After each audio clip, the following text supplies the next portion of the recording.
Opa, e aí, eu sou o Eren, e bom, depois daquela aberração em 2019 conhecido como Sonic Feio, a Paramount resolveu dar um chega pra lá na data de lançamento e consertar essa coisa horrível.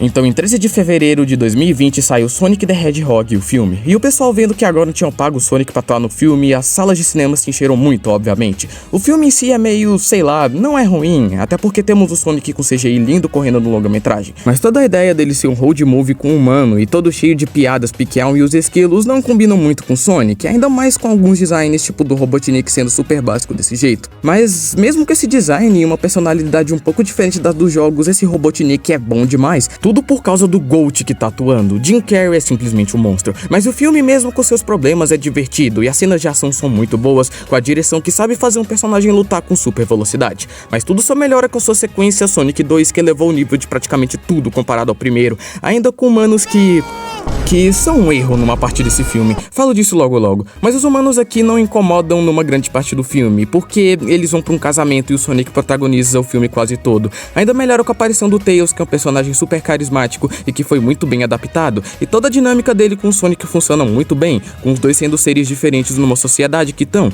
Então, mais um ponto pro filme. Além do Robotnik com um visual mais clássico e com uma personalidade maravilhosa. Mas a melhor coisa desse filme é um carinha chamado Knuckles, que é simplesmente o melhor personagem desse longa inteiro. Claro, depois do Agente Rocha. Ele é simplesmente carismático demais, além do passado dele ser adaptado de uma forma muito boa e que se entrelaça com o passado do Sonic. E cara, esse filme eleva tanto as cenas de luta que, meu Deus, o Knuckles mandando essa pedrada. Você nunca vai conseguir meu poder. Parece que eu preciso do seu poder.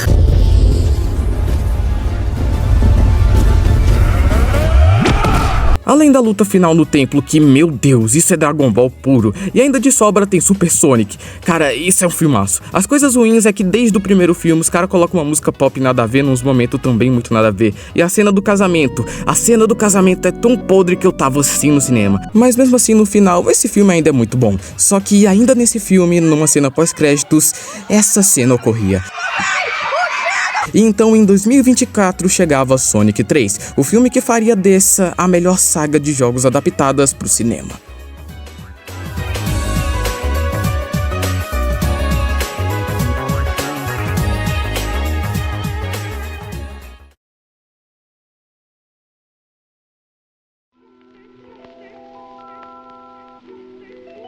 O filme já começa no pique, já que o Shadow escapa numa das bases da Gun, nessa cena simplesmente incrível. Indo pro Sonic, a gente vê ele passando um tempo com a sua família de boas e o pai dele já mete o discurso brabo sobre escolhas e não deixar que as coisas que podem acontecer te mudar, fazendo você deixar de fazer as escolhas certas. Logo depois disso, a Gun chega nos Furry pra pedir a ajuda deles pra conter o Shadow. Chegando lá, as palavras não bastam, então o Shadow quebra os três usando o teletransporte e isso é espetacular. Sonic então vai atrás do Shadow que tá na fucking moto radical dele, mesmo com o Tails avisando que se eles fossem em equipe seria melhor. Mas o Sonic não liga, sendo o arco dele nesse filme muito parecido com o segundo, e eu admito que isso é um pouco estranho. Ele vai aprender a lição 2 vezes, mas na perseguição, que nossa senhora, é cada cena mais B10 que outra, o Sonic alcança o Shadow e os dois colidem seus poderes, mas o Sonic perde. Então o Shadow vai pra antiga base da Gun, onde revive suas memórias, que não são muito felizes, já que ele era usado como experimento e uma arma desde sua chegada na Terra. Mas uma menina salva Shadow da sua tristeza, Maria, menina essa que foi uma grande amiga e uma pessoa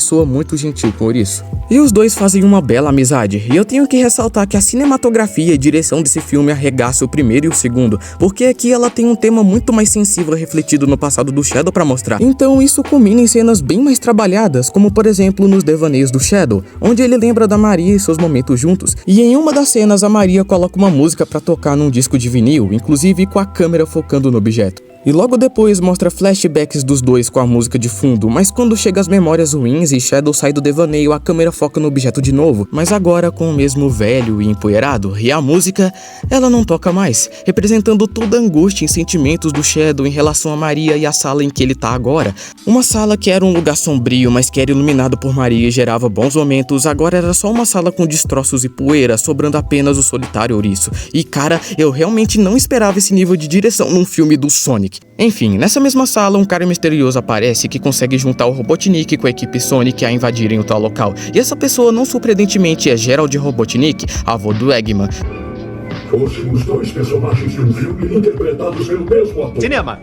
Descobrindo que Gerald é seu avô, Eggman se junta a ele e Shadow, e eles pretendem roubar uma chave de segurança plantada na base da GUN para ativar uma super arma construída pelo próprio Gerald. Então, eles vão nessa missão, e essa é a parte mais paia do filme, porque a equipe Sonic também invade a base da GUN para pegar a chave antes dos Eggman, só que são os humanos que tem que invadir, então basicamente é uma enxurrada de piada realmente ruim, sem graça. Tirando a parte do Robotnik e seu avô, essa cena é boa demais. Resumidamente, os vilões conseguem a chave e o Shadow machuca gravemente o Tom, por mais que ele não quisesse fazer isso. Então o filme meio que dá outro arco pro Sonic aqui, e agora ele quer vingança, fazendo com que tenha uma cena muito bala dele encarando o Knuckles por causa da Esmeralda, já que ele precisa para impedir o plano dos Robotnik de destruir a base da GUN num raio de 4.000 km, causando uma destruição enorme. Mas Knuckles é o protetor da Esmeralda e percebe que Sonic tá usando a destruição como desculpa para ter sua vingança. Então ele se nega a entregar a localização da Esmeralda, que só ele sabe, mas faz a decisão madura e cede. Então, se transformando em Super Sonic, o mesmo vai atrás do Shadow, e é aqui que o filme chega no seu auge,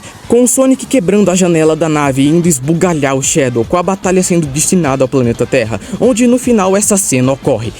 E cara, que batalha fenomenal. E aqui chega o motivo do título do vídeo, já que esse filme não revoluciona a maneira de contar storytelling em questão de narrativa, mas sim na adaptação de um jogo para um filme, fazendo uma luta séria entre dois ouriços de CGI simplesmente espetacular, com porradaria franca, sendo basicamente um live action de Dragon Ball, cara. Olha o Sonic ficando puto e dando um soco que manda o Shadow pra lua, irmão. A lua! E isso é uma coisa que nem o próprio filme de Dragon Ball fez, cara. Eu acho que a única cena que se compara em questão de adaptação de videogames é uma cena do filme de Doom, que é um filme muito ruim, mas que tem aquela cena do cara saindo atirando nos demônios com a câmera em primeira pessoa, imitando quase perfeitamente os jogos. E vendo essa evolução de adaptação, me deixa até otimista pro futuro dos filmes baseados em jogos. Sei lá, imagina um filme de Shadow of the Colossus em animação pelo estúdio Ghibli, ou um filme live action de Dark Souls, por exemplo. Com carinho e as mãos certas, dá pra fazer ótimas adaptações e talvez um dos melhores filmes de todos os tempos.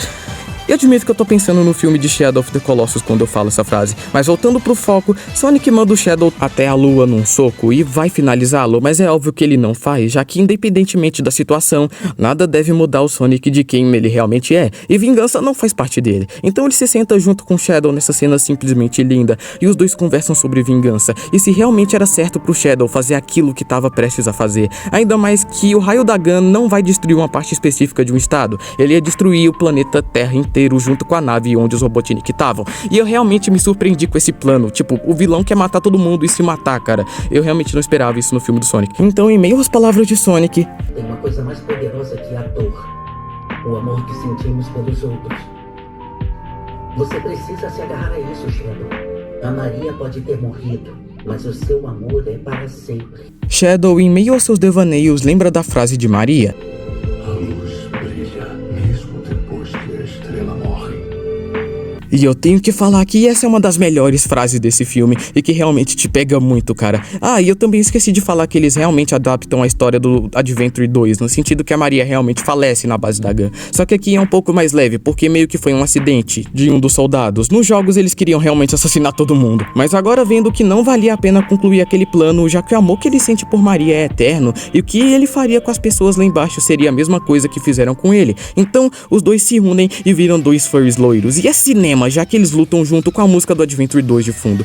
Finalmente aprenderam a lição. Enquanto isso, o Eggman fica contra o seu avô porque até ele sabe que esse plano é absurdo. E seu avô não dá a mínima porque ele nunca considerou o Eggman como família de verdade. Então, depois de muita piada, ele acaba desintegrando praticamente o próprio avô. Enquanto os dois ouriços tentam impedir o raio gigantesco da morte que estava sendo disparado em direção do planeta, o Sonic acaba desmaiando e cai em queda livre pra Terra, enquanto o Shadow continua nos seus últimos momentos desviando o trajeto do raio. E o Robotnik faz um discurso final pra única pessoa que realmente se importou com ele, que foi o Agente Rocha, e eu realmente gostei muito dessa cena. No final, Tails e Knuckles acabam salvando o Sonic e vem o sacrifício de um idiota gênio do mal, mas que se sacrificou por uma causa nobre, e o sacrifício de Shadow, uma pessoa que entendeu que o amor que ele sentia por uma pessoa é muito maior do que qualquer vingança, e um amor que salvou a vida de bilhões de pessoas, e mesmo morrendo, esse sacrifício nunca vai parar de brilhar.